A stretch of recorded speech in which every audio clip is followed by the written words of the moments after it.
Welcome, voice friends, to another Interviews on Voice Matters. My name is Liz Johnson, and today we have Chadley Ballantyne, who is an assistant professor of music and voice at Stetson University. He's a voice teacher, an excellent voice teacher, by the way. He deals with Western classical and commercial voice. He's also an expert in vocal acoustics, and in 2018, this past summer, he was a co-instructor at the Acoustic Vocal Pedagogy workshop at New England Conservatory, and that was with Ian Howell and Ken Bozeman. And he's also a contributing author to a textbook called The Evolving Singing Voice, and you have a copy of that there with you, don't you, Chadley? Yes, I do. It is right here. Excellent. And Wonderful. I was a contributing author with lead author Karen Brunson, and that's with Pillar Publishing that came out this summer. That's great. Well, with all of that said, thank you so much for being here and talking with us today about your work and vocal acoustics more specifically. Yeah, it's my pleasure. I'm happy to talk about anything voice science and voice teaching related. Great. Well, one of the reasons that I wanted to talk to you, and I've actually wanted to interview for over a year, was because at the 2017 PAVA conference, you gave a presentation and you were talking about the R sound, and you were talking about vocal acoustics, and it was absolutely fascinating. And so I thought it would be fun to at least explore that a little further and share that information with some other people, because it seems very practical. And actually it is practical because I have been using it a little bit this last week, and it is mind-blowing. I'm getting sounds out of myself and my students that I've never ever heard before. So thank you for that. Welcome. Yeah, and hopefully we can share that with some other people. But to get started, what brought you to the field of voice science or vocology? How did you get interested in it? So originally my degrees were in vocal performance, and I got into singing because I loved all the wild sounds that the human voice could make. And the silly answer is I wanted to sing loud. And all through my studies, I always felt like there were all these variables that I could control, but I had no idea which combination to use or why they did certain things or which ones I wanted them to do. And I felt all these different sounds and timbres in my voice that I couldn't really predict. And I didn't feel like I could get the answers about which ones I should be going for or what I should do with them. I had this weird buzzy voice that I didn't know how to control. And for my doctoral project at the University of Illinois, I was looking into the vocal technique of a late 19th century, early 20th century French tragedian actor, Mounet Sully, and studying he was known for his unique voice, his very powerful voice in his stage work, and he had inspired the Romanian composer George Enescu to compose an opera based on this actor's performance of Oedipus. And there was a lot of very demanding Sprechgesang, declamatory singing in this score, and I was trying to figure out answers for how to interpret the score and how to perform it. And I found recordings of Mounet Sully giving a speech from Oedipus. It was recorded in 1900, and as soon as I played it the first time, I was like, oh, that's the answer. That's what Enescu was trying to capture in the score. He was trying to recreate this style, this person's very particular voice. And so I started trying to learn everything I could about Mounet Sully, and also Féodor Chaliapin, because Enescu wrote the opera for Féodor Chaliapin. And I had found that he had taken classical voice lessons. He had sung in an opera. He had written art songs. He was a sculptor. He worked on classical vocal technique, and I could hear it immediately, but I didn't have any actual way to describe it or talk about outside of jargon. And that wasn't enough, nor was it very fun to try to say, well, I hear it. Now what? Now how do I turn that into a thesis? So I struggled for a couple of years trying to figure out how to talk about what I was hearing in that recording and how to talk about it in terms of vocal acoustics. And around the time that I was going through this, I got to meet and work with Donald Miller in a workshop and get to know his book in Voce Vista. And then I met Ken Bozeman and got to know his book. And all of a sudden, where I was just kind of like stranded without any way of talking about what I was hearing, what I knew was there, now I had tools and language for describing what I was hearing. And I could look at the signal and say with quantifiably, like, this is classical technique. This is what Munesli was doing in his declamation that will allow a bass baritone interpreting this role in an Enescu's opera to successfully and accurately create what the composer was going for and do it well and well enough to survive, because after all that very intense declamatory Sprechgesang, you have an entire act of Wagnerian lyricism as you sing yourself off into the sunset. So it's extremely demanding. And having this language to be able to look and see, like, be able to pinpoint all these different moments and say exactly what was happening acoustically and vocally and how that defined the style and the technique, that allowed me to complete my doctoral project. And when I started it, I had no idea that's where I was going to end up.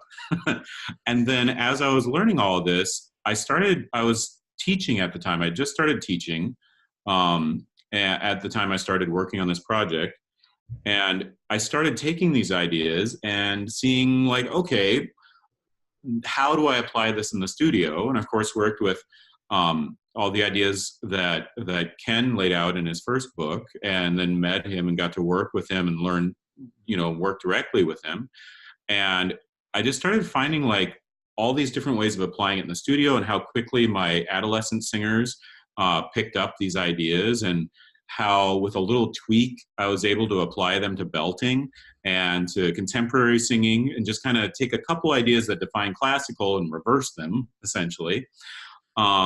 So it ended up really changing my life as a teacher and as a singer.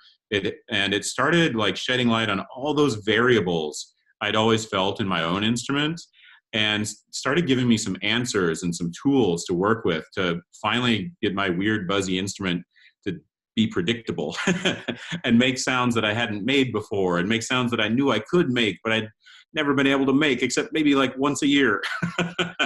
So from there, I also branched out into a lot of other evidence-based voice pedagogy, looking into how the voice and the filter interact, looking at how our mind kind of controls the voice, how we acquire sounds, how we learn, how, like, regular motor skill learning is slightly different than it is for speech, and how to leverage all that into really silly, simple exercises and approaches in the studio. Because when a student feels this, I mean, all of this stuff that I'm working with in my head is a little much sometimes. But if a student if you can take one concept and boil it down into an exercise where the student can experience it in their own instrument, suddenly that's very powerful. Because not only did they just make a cool sound that felt good, but they have a label for it, and they have an understanding of, like, oh, that was predicted, that was going to happen. So I just feel so fortunate. When I started out on this journey, I was lost and I was really struggling, but I stuck to it even when I was advised not to. And I just feel so fortunate that I met people like Ken Bozeman, and then after that Ian Howell, and then I got to work with Donald Miller, and I've met so many people through PAVA, and just learned so much as I started building a context for, like, a structure for all this. Like, each time I see someone speak at PAVA, I'm like, ooh, I can put that in that spot, and I can see how I can apply that in the studio. And so I'm just really thrilled with where voice teaching and vocology are right now, and I think the future is really exciting for what we do. That's excellent. You're touching on a couple questions that are coming up, so we'll get to those in a second, but let's backtrack for a moment. And can you give us a brief synopsis of your presentation, or at least the one that that I got to see in 2017, and talk about these sounds? Yes. So the presentation that I gave at the 2017 PABA in Toronto was on this like kind of simple exercise that I developed that was really helping my students, especially sing in the roughly the range of the treble staff. Mm-hmm. So in the top range for non-treble singers, and in kind of the middle range for treble singers, and in both classical and contemporary styles. And the exercise is just using R, a retroflex R or a bird R, either one of them. And it's very silly at first. It's just we or ah, or whatever vowel you're trying to sing. And the idea is, I was looking for a way to help people discover some of these specialized resonance strategies that they need for singing in that range in a lot of different styles. So in particular, being able to sing with by utilizing the second formant or the second vocal tract resonance to create the dominant harmonic in the sound, to create that first big peak in the spectrum, and to be able to essentially provide the main source of power in their sound. And I knew that was difficult to learn how to do, but I knew from my own observation and my own experience, and also reading the chapters in Donald Miller's book, Resonance and Singing, that this was something that is kind of universal in elite singing across styles. So if you read like the first part of Donald Miller's book, it's mostly about Pavarotti and how the great tenors did that. But then if you continue on, and if you look at a lot of signals through like Voce Vista, you see that, well, Maria Callas also did this. And Zinka Milanov also did this in the same, roughly on the same notes too, in the same octave. And Ethel Merman did this. You mean reinforcing the... So using the second vocal tract resonance, okay, or second formant to create a very strong harmonic, usually harmonic 2, 3, or 4. Okay. And with classical tenors, it's usually 3. With classical sopranos, it's usually 2. With Ethel Merman, she uses this over such a wide range of pitches and vowels that it might be 2, 3, or 4. David Lee Roth, you're usually expecting it around 4.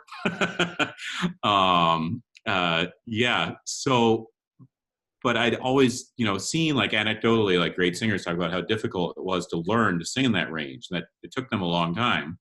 And I knew from my own experience, even though I knew theoretically how it worked, I couldn't get myself to do it very reliably, and it was tough to teach to my students. And I was especially aware of how much frustration, in particular, my classical soprano students were having singing open vowels in the middle of the treble staff.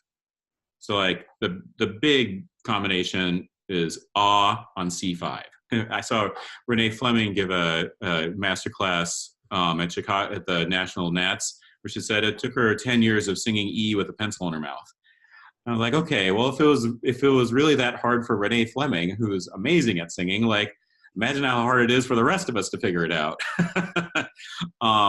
So I'm in my work with acoustics, one of the first things that really kind of clicked for me, where it finally started working, was making the connection that when we observe the signal, when we're the observer trying to figure out what a singer is doing or what's happening in the signal, it looks like the formants in the signal, in the spectral envelope, define the vowels. But for the person creating that sound, it's the other way around. The vowel that they intend defines the way the formants are spread out through the spectrum.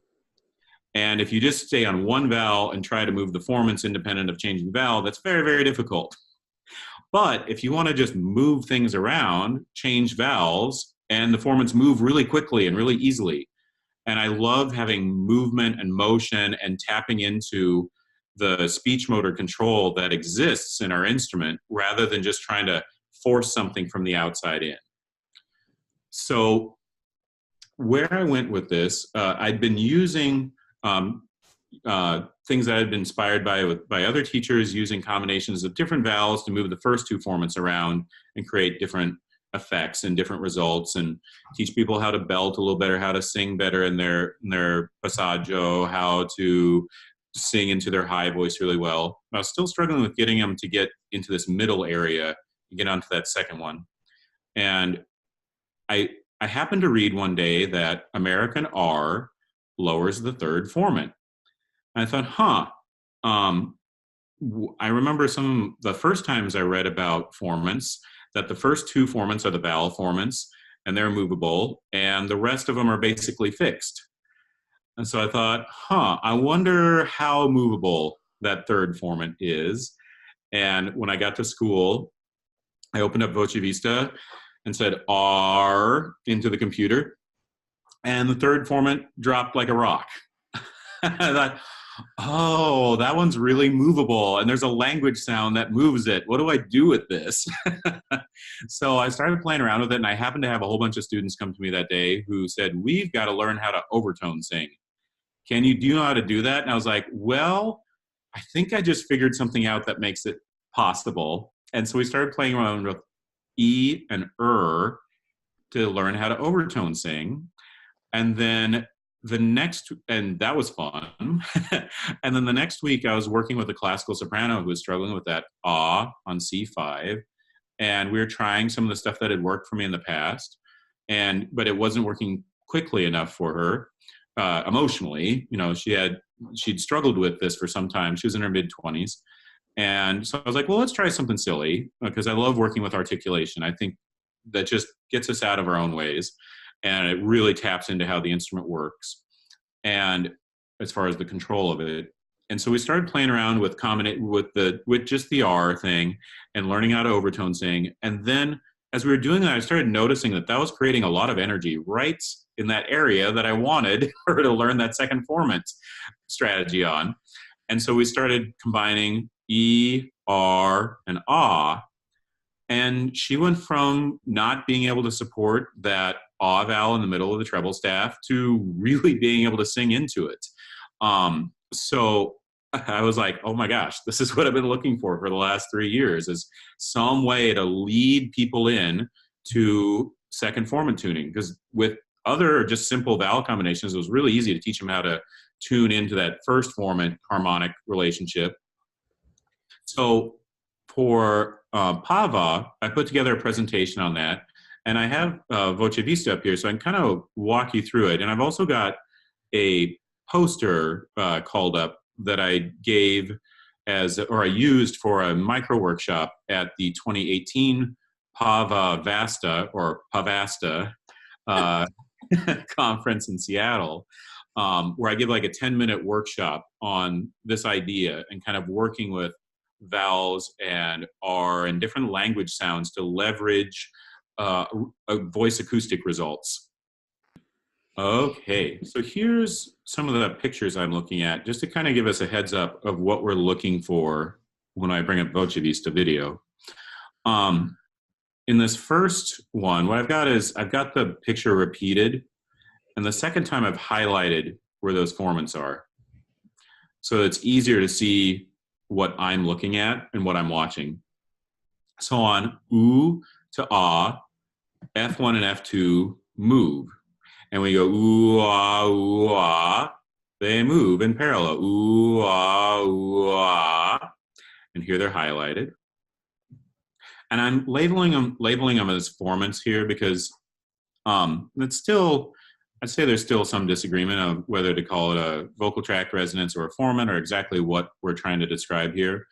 If we talk about vocal tract resonances, we're usually talking about what creates the formant peak in the spectral envelope. And when we're looking at pictures of it, technically we're not looking at the resonance, we're looking at what it did, which is the formant. So that's why I've labeled them formants here instead of vocal tract resonances. And plus formant is a little bit more common in how we've been trying to wrestle with these terms. So they might be a little more familiar. Then if we move on to the combination of E and Ah, that's moving formant 1 and formant 2 in opposite or contrary motion. So that we have E-ah, the first formant is going you, and the second one's going E-ah. It's kind of approximately what they sound like if you isolate them. And then oo and e. That combination keeps the first formant steady and moves the second formant a lot. And you can also see here that it opens up the spectrum a lot when we go to the E. The oo knocks out a lot of the upper harmonics, so that we have the first formant just hanging out and the second one doing ooh. And here's where we start messing around with the third formant. So I've gone back and forth on which IPA symbol to use here. This one with the little tail, from what I've about continuing discussions about this, this one seems to really imply the retroflex, where the tip of the tongue retracts, and that is where I'm going to really lower the third formant. And we're going to scroll down here to where it has R. So we have formant 1, formant 2, formant 3. We're over here. And when I say ah, formant 3 is up here. And as I say it drops. R. If I do ear, it's formant 1, 2, 3. Ear. Here's the exercise that I put together where it's we-ah. And then here's the overtone singing, what that looks like in the spectrum. Wow.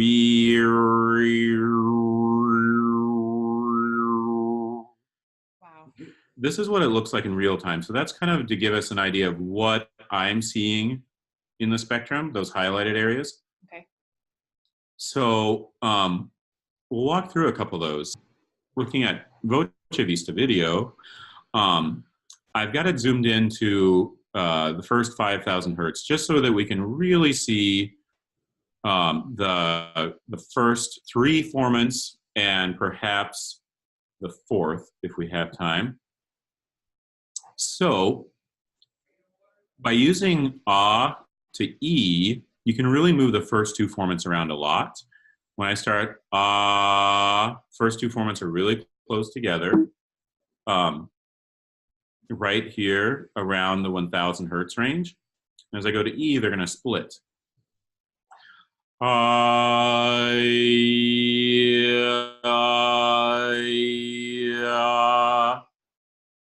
And because formants and harmonics seem to interact and we instinctually go for good matches, it's really great to just start feeling how we control them and what it feels like as they cross back and forth harmonics, even at this lower pitch range where there's lower, the consequences aren't quite as high as they are when we're singing higher in our range or at higher intensities. Then the ooh-e moves, it leaves the first formant steady at the bottom of the screen below 500 hertz and moves the second formant way back and forth through those first 2,000, 2,500 hertz. Ooh, ooh, ooh. Then the R thing. So I'll start with ah and then R. Turn down my mic just a little bit. So we have R. And you can see here, the third formant, as I add that R, just drops and meets up here. And it knocks out some of this upper stuff. And I would say that's one of the reasons that we don't typically sing on it in most styles, because it does some funky things to the harmonics above it. And it also tends to bring out a twangy kind of overtone sound really quickly if we sustain it, especially if we do ear. So on E, the first formant is low and the second and third are close together. And as I say ear, the second and third formant will drop together. Ear, ear. And if I go slowly enough and just kind of roll back and forth in my articulation between an E and an R, the overtones will really start to stand out.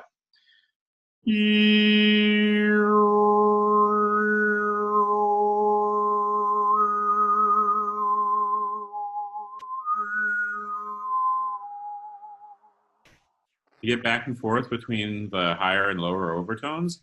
The lower ones are the R, the retroflex R, and the higher ones are starting to roll that retroflex R back towards an E.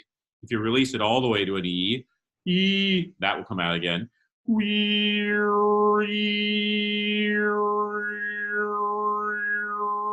if you can kind of keep that kind of retroflex engaged, you'll actually get the discrete overtones starting to stand out, or the harmonics, but we're overtone singing, so I think it's okay to call them overtones in that instance. So then the exercise that started coming out of that was using that, because what I started noticing is, and kind of following what Sundberg observed, that when formants are close together, they boost each other. And I started noticing that just having formants 2 and 3 come together like that on the ear and move through the spectrum tended to really make both of them much stronger than normal or than I'd been able to teach in a 10-minute lesson before. So I started playing around with, okay, what happens after we release that to normal singing? So, for instance, starting,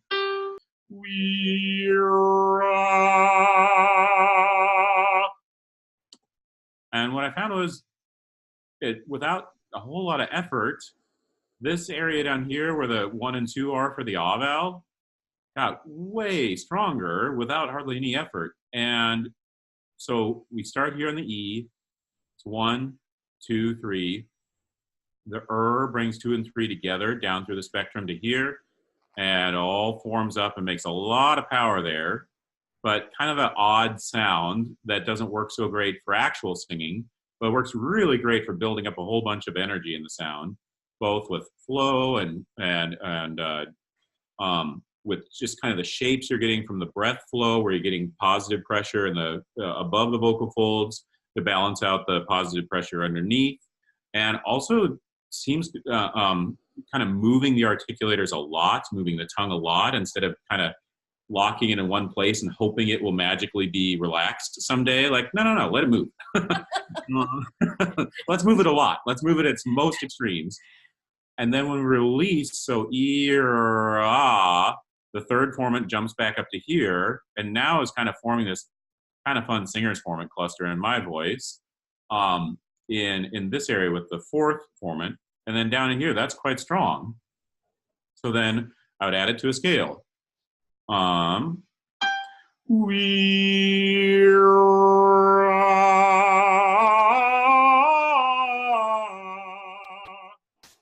I clipped here just a little bit. I was sitting a little too close to the mic on my computer. But what was really fun, and it went quite well this time, is that not only was it making the ah vowel in the low part of that scale feel really easy and forward resonance and very like passive from here, is when I went to the ah and went up the scale, I started naturally turning into kind of a more covered sound, where I was starting to get third harmonic is the strongest in the passaggio instead of the second, so I'm not getting kind of a yelly sound. I'm starting to turn over into that second formant strategy that I struggled with, and I was starting to be able to teach effectively to my students, but it was a little hit or miss and took a lot of like manipulating and holding. And now it was just playing around with a goofy sound. Wow.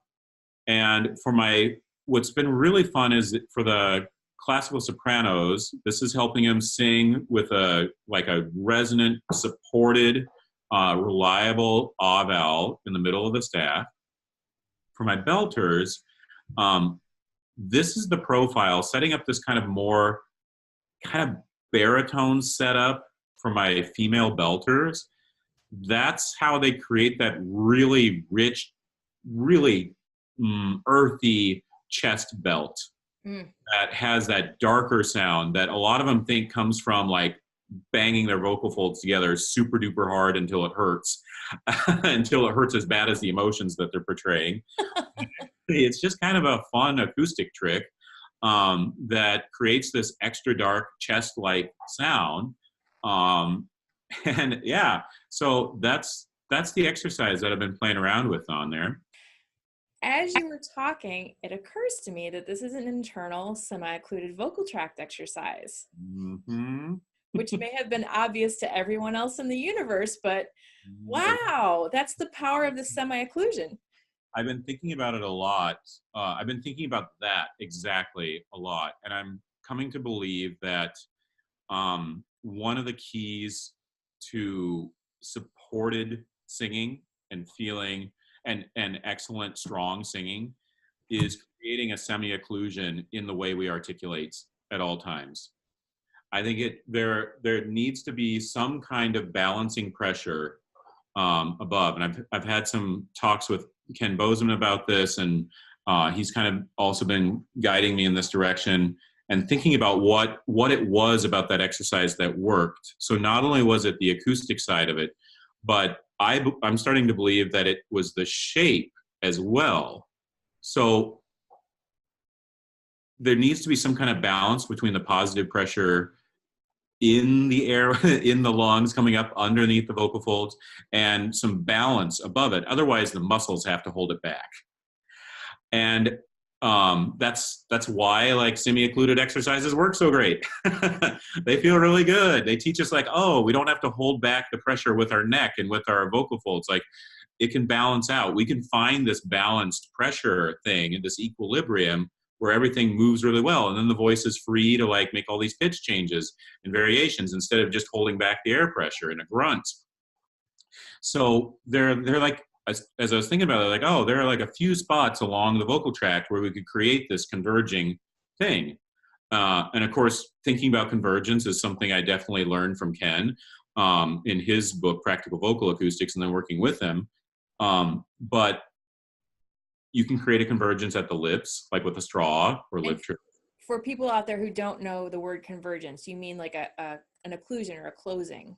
Yeah. Okay. So if we've got an open space or an open tube, like a wide tube converging into a much smaller exit, and just that shape causes basically like a backup. Yeah, and it causes positive pressure in that open place as it kind of gets in a traffic jam going out the small area. And that's one of the ways that straw phonation works. It's one of the reasons lip trills are really useful. It's one of the reasons that E is fun to sing on after you get the hang of it. And I think that one of the things we learned to do, and looking back at my favorite lessons when I was learning to sing, it was learning how to sing with a semi-occluded vocal tract posture that matched for every vowel and consonant.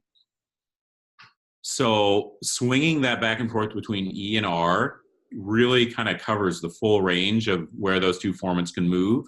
And it's semi-occluded, and it's creating that balancing positive pressure in the vocal tract. And then one of the things you're learning is how to keep that sensation, that equilibrium, as you go from the E to the R back to the difficult one, the Ah. So those occlusions, that semi-occlusion could happen at the lips, but of course for singing a song, that one's not as useful because we got to open our mouths sometimes. It could happen with the tongue dorsum, and that's really useful because that's the part that seems to really control that second formant, and that's really a huge one in our articulation of vowels. There could be an occlusion perhaps at the level of the ariepiglottic folds that creates that seems to create that singer's formant cluster. It lowers the fourth formant, and that kind of creates a narrowing right above the vocal folds, exiting the larynx tube into the pharynx tube. And then for contemporary singing, for more like rough rock singing and more of a twangy mixed belt sound, you can also get that narrowing from the walls of the pharynx, gently closing in which has like the double effect for that style of covering up the piriform sinuses. And then we give off way more upper harmonics, which sounds rough. And we get like a really cool rough rock sound that actually is perfectly healthy and wonderfully functional and semi-occluded, even though the mouth is wide open. This is incredible. You're explaining so much in so very little time. Well, I owe a huge debt and inspiration to Ken's work and to Brad Story's presentation and his work with modeling the vocal tract. That really, and every time I play around with those ideas and articulation ideas, it just keeps coming back to that model that he presented at 2016. So I am just very excited about what that model has revealed about how the formants are controlled too. Yeah. And P.S. everyone, I did an interview with Brad Story where he showed some of this modeling. So if you want to learn a little bit more about that, you can go and watch that other video too. It's fascinating to see these micro changes in the vocal tract itself making huge changes in the sound. It's amazing. Yep. And the first three of them are just language sounds. Like that's how we can leverage those changes he's modeling. They're right there in our speech. Wow. Yeah. That's something that we can all stand to learn more about and talk more about. So I'm going to move on to the next question too. So for someone who is getting in or interested in voice science, maybe watching one of these videos or asking questions about this kind of stuff, what's a great piece of advice that you would give? It sounds like to me you did a lot of experimentation, asked a lot of questions, just spent a lot of time going, I don't know what I'm talking about, but I want to know what I'm talking about, which led you to be able to define and actually describe these things acoustically. So how would you guide someone who's interested in this stuff? Well, for me, what really started like getting me on the right track was attending conferences. I in 2013, 2014, I looked and I was looking at the NATS website and I just joined NATS and I was like, oh, there's this internship program. Oh, I missed the deadline to prepare everything, but there's a fellowship that I can apply for. I haven't missed it, and the application is not too difficult to attend the next national conference. Okay, I'll do that. I missed the internship one. I'll apply for that. And I ended up getting it, and I went to that conference, and I'd been teaching pretty well for a few years and getting really good results based on what I'd learned and what I'd perceived and what I was learning from my current teacher. And I just remember walking out of every session feeling like Neo in the Matrix, or like, oh, I know Kung Fu. And I've just tried to go to as many of those as I can since then. And it can be a little overwhelming at first. I went to that first conference knowing like, I want to learn about contemporary singing and I want to learn about acoustics. And I focused on those two things for that conference. And then I took like 3 or 4 ideas right away and I tried to teach them to myself and to my students. And so rather than trying to think like, oh my gosh, I got to understand all of vocology, which is all of the everything in one sitting, like pick a question, get at least 1 or 2 answers for it, and then see what it does. And the other thing is ask questions. I'm so excited because so many questions have been answered or so many things have been studied. When you ask a question and you start pulling at threads, you might end up with way more answers than you expected.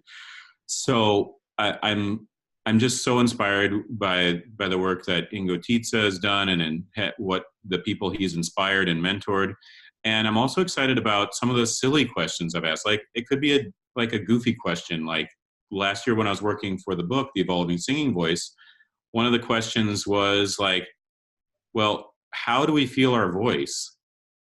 Like we don't want to talk about placement, but it's really important. We all feel our voice. Like how do we feel our voice and what is possible to feel in the voice? And so that led into like an investigation into the nerve endings that pick up mechanical vibrations, because sound is mechanical vibrations traveling through the air. And where I'm at so far on answering this question is Well, there are nerve fibers throughout our skin that are actually very similar in structure to the nerve fibers in our cochlea. And we actually feel sounds in addition to hearing them. And they also kind of function a little bit differently as far as our skin hears timbre really well or feels timbre really well. Doesn't really discern pitch all that well, but timbre, holy cow. And I'm like, oh my gosh, that explains so many things about the sensations we have in singing, and especially as it relates to acoustics. And so I'm really excited about the questions that I keep asking, and I'm working on these together with Ken Bozeman and Ian Howell, and we're still asking questions of each other, and every time we like come to a conclusion or an answer, we ask more questions about that. So I'm super excited about what kind of collaborative environment I've been a part of and continue to be a part of, and how organizations like PAVA are really bringing together people from lots of different fields who are all passionate about voice, not just classical singing, not just one aspect of the voice, but voice, which is very human. It is so personal and so human, and it's so amazing. Like, it's like as I asked the question, like, well, why do we talk?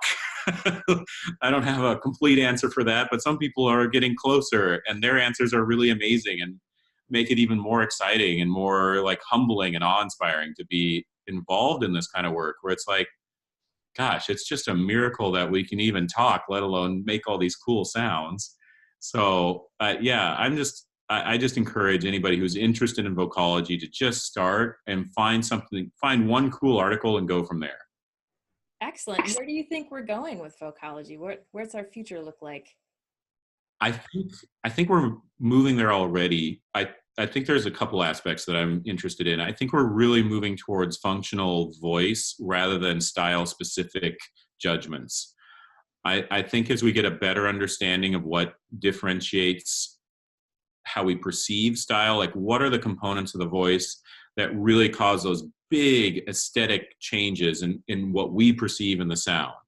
I think as we keep unraveling those and untying those, I think there's going to be even less of a barrier between different styles of singing and different styles of voice use, and a better understanding of how each style works and how to teach it effectively rather than just a hunch. How to recognize good singing in a voice that doesn't sound like the person that is our model for it.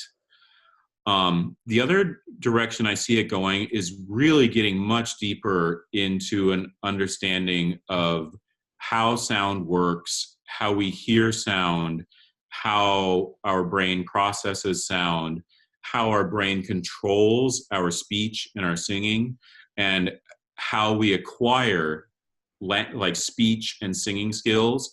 And it'll make it way, way more effective for us as voice teachers and voice users and people who help other people with their voice to really teach more effectively and from a place of learning and fun and skill acquisition rather than judgment and correction.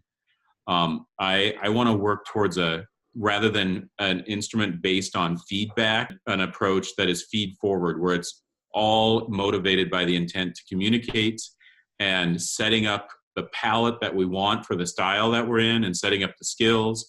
But then that intent to communicate just gets all of those firing at once in a synergy that actually communicates an idea. And when that's happening, it doesn't matter if the voice is pretty or not or who it is. It's interesting. And if they're saying something to us, we listen. And we want more of that. So I'm really excited about what's coming and what we're on the edge of figuring out about how we hear the voice and how we control the voice. That's excellent. That's a huge vision. And I hope a lot of people see this interview and are inspired by it, because that's it, right? Like demystifying it so that we can understand what we're doing and we don't have to feel like it's a right or wrong type of thing, but just how does this work and how do we use it and how do we use it to express who we are? That's huge, huge. It's everything. So that brings me basically to the end, and I'm going to say thank you so much for taking the time to talk. And again, I hope people see this and spend some time watching the acoustic portion of this video over and over. So if you don't understand vowels and you don't understand how they look on the screen, get in there and just watch those lines going up and down. I think that was super helpful. Thank you for that. And if I have more and better questions in the future, would you be interested in talking again sometime? Absolutely. All right. Thank you so much. Yeah, it was my pleasure. Thank you, Liz. All right. Bye. Bye.